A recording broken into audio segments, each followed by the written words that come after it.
The sun dips low over Maplewood Estates, an idyllic suburban neighborhood where white picket fences gleam and HOA rules dictate everything from mailbox colors to lawn heights.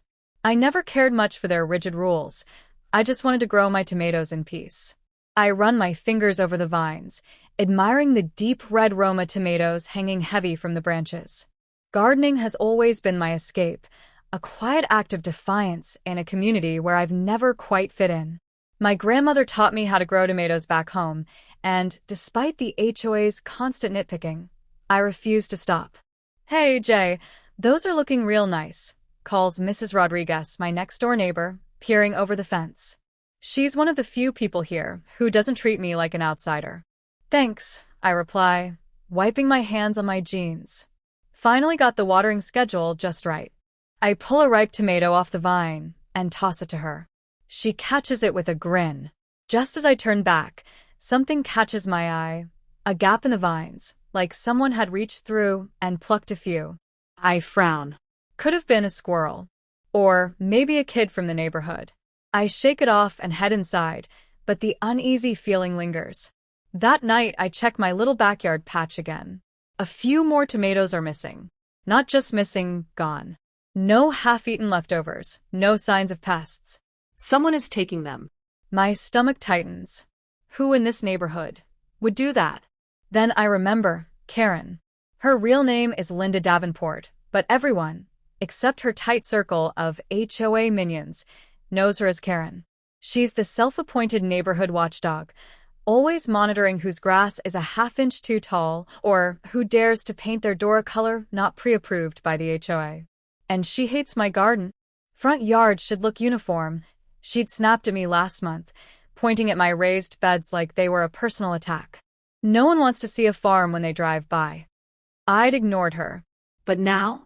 My tomatoes are disappearing, and I have a strong suspicion I know exactly who's behind it. I decide to test a theory. The next morning, before I leave for work, I count every tomato. 42. By the time I return that evening, 36. 6 tomatoes gone. Again. Coincidence? I don't think so. A slow anger burns in my chest. "You want to play games, Karen?" Fine. "Let's play." But I wouldn't confront her yet. Not until I had proof. The next morning, I wake up early, grab a cup of coffee, and step outside to check my plants. 30 tomatoes. That's 6 more missing. I exhale slowly, forcing myself to stay calm. This isn't just some random animal. This is deliberate. And I know exactly who has the gall to do it. I glance toward Karen's house, a pristine, 2-story colonial with a perfectly manicured lawn, the kind of house that belongs in a real estate ad. A bright HOA board member sign sits in her front yard like a badge of authority. As if on cue, her voice rings out. "Morning, Jay." I turn to see her standing on her porch, clutching a cup of tea, like she owns the block. She always calls me Jay, like we're old friends, but I can hear the fake sweetness in her voice. "Morning," I say evenly. "Your plants are looking nice," she says, taking a sip. Her eyes flick toward my tomato patch for a split second, too quick for most people to notice, but I see it. I nod, playing along. "Yeah, been keeping a close eye on them." She smiles, but there's something off about it. Like, she knows something I don't. Or maybe she thinks I haven't figured her out yet. "Well," she says, stretching dramatically. "You know, it's important that we all keep the neighborhood looking uniform. Some people let their yards get messy." I force a polite smile. "You mean people like me?" Her smile doesn't waver. "Oh, no. Not at all. But, we do have standards here. If you ever need advice on making your yard more fitting, I'd be happy to help." I grip my coffee cup a little tighter. She doesn't even try to hide it. See, Maplewood Estates isn't officially a whites-only neighborhood, but the unspoken rules are clear. If you don't look like everyone else, you better make sure you don't act different either. Keep your head down. Follow the HOA rules. Don't give them a reason to think you don't belong. And I know exactly what she sees when she looks at me. A young black man with a yard that doesn't match the rest of the street. A problem. I take another sip of my coffee, letting her words hang in the air. She expects me to back down, to feel small, to let it go. Instead, I smile. Appreciate the offer, Karen. But I like my garden, just the way it is. She tenses for a fraction of a second before forcing another smile. Suit yourself. She waves and heads back inside. As soon as her door clicks shut, I walk to my tomato patch and run my fingers over the leaves. I need proof. I need to catch her red-handed. Because if she thinks she can steal from me and get away with it, she's dead wrong. I refuse to let this slide. That evening, I set up a hidden camera, a small, motion-activated model tucked behind the wooden trellis of my tomato patch. If Karen is stealing from me, I'm going to catch her in the act. The next morning, I check the camera footage. At 2:17 a.m., a shadowy figure appears in the frame. Karen. She's wearing a silk robe and slippers, sneaking into my yard like she owns it. She reaches out, plucks a few tomatoes, inspects them under the dim glow of her phone screen, and then places them into a reusable grocery bag. Calm. Methodical, like she's done this before. My blood boils. She thinks she's untouchable, that she can do whatever she wants because people like her always get away with it. I march over to her house and knock, hard. She answers with that fake, sugary smile. Oh, Jay.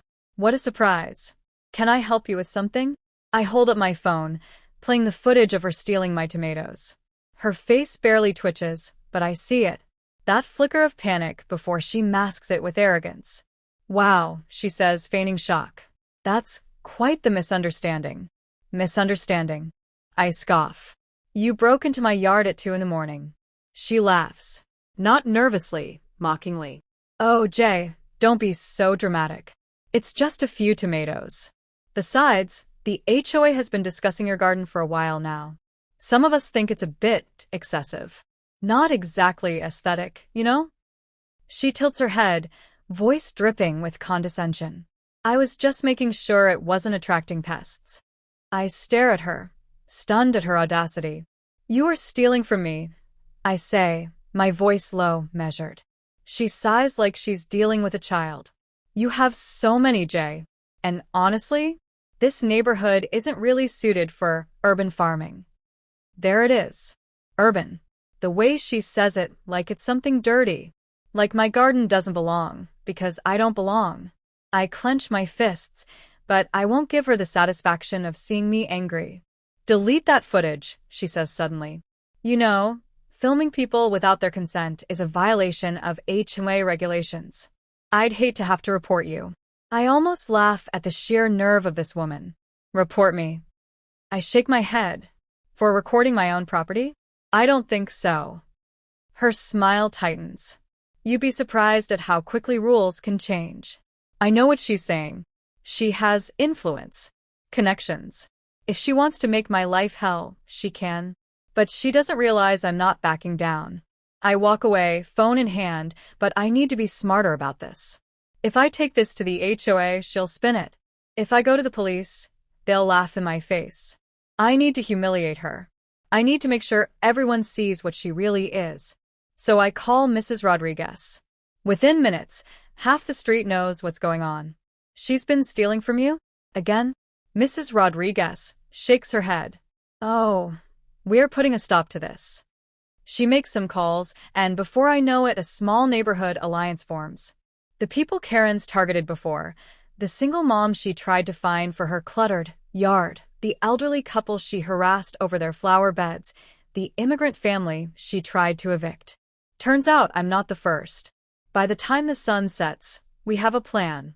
I swap out my tomatoes for Carolina Reapers, the hottest peppers in the world.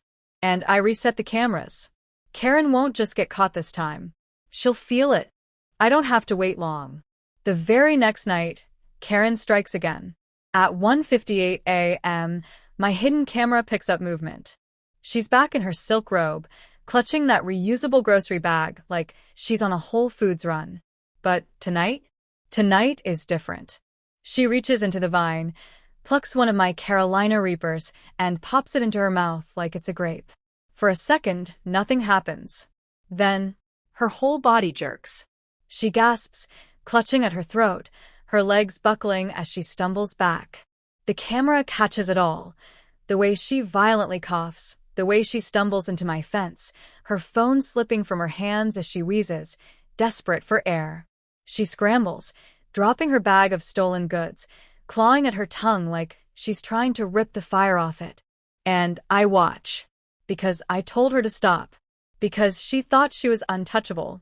Because this is justice.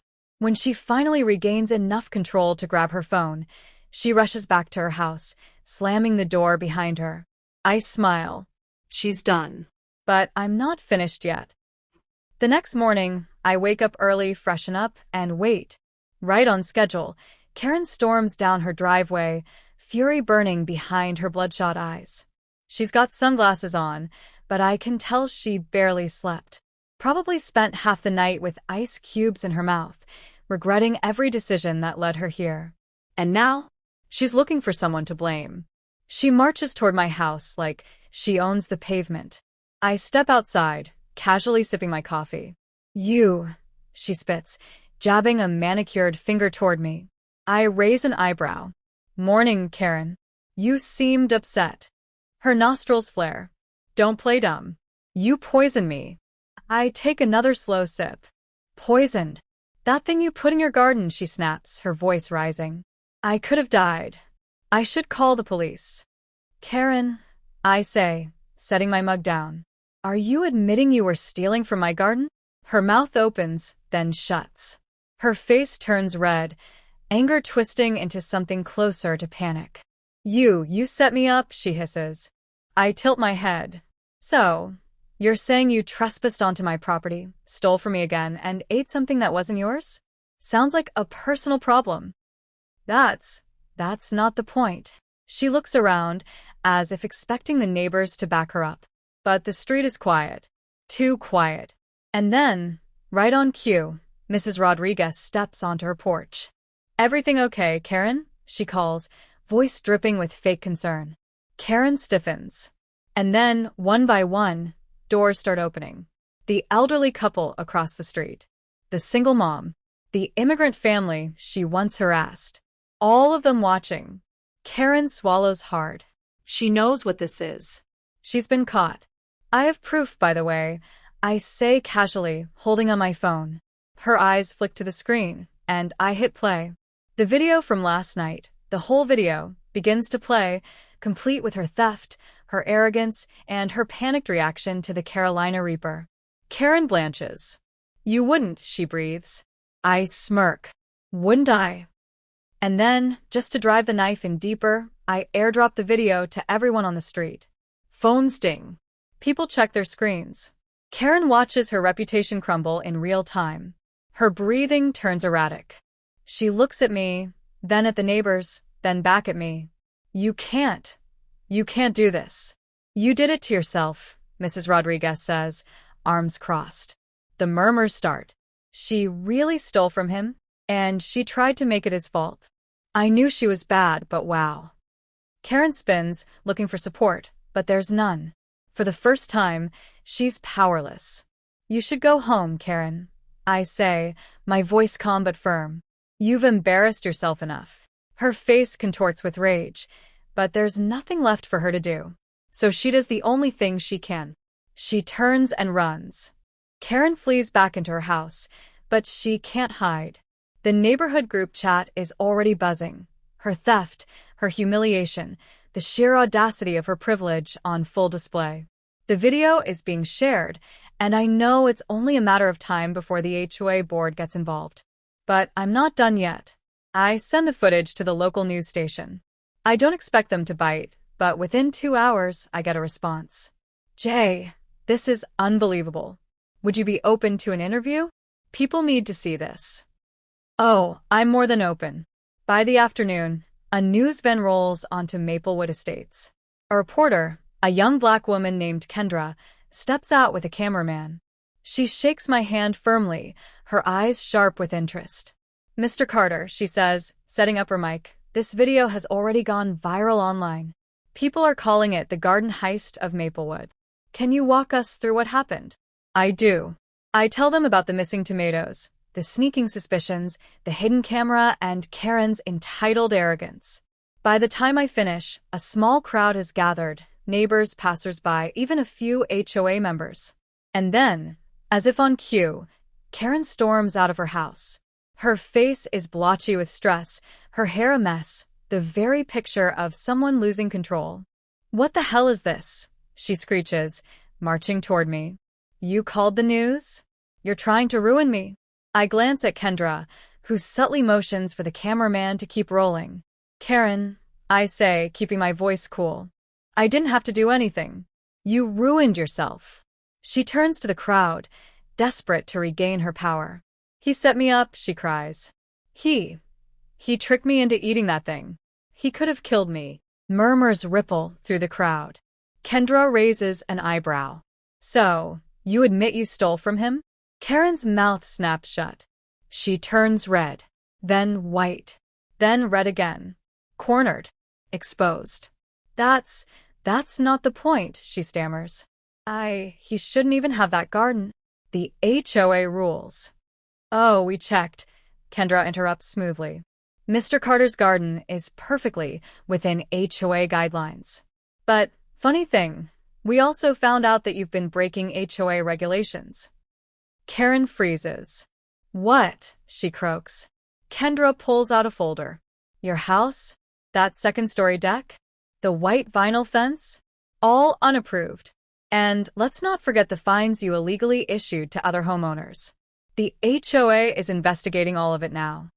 The air leaves Karen's lungs. She stumbles back, shaking her head. That's a lie." "No, Karen." A cold voice cuts in. "It's not." Everyone turns.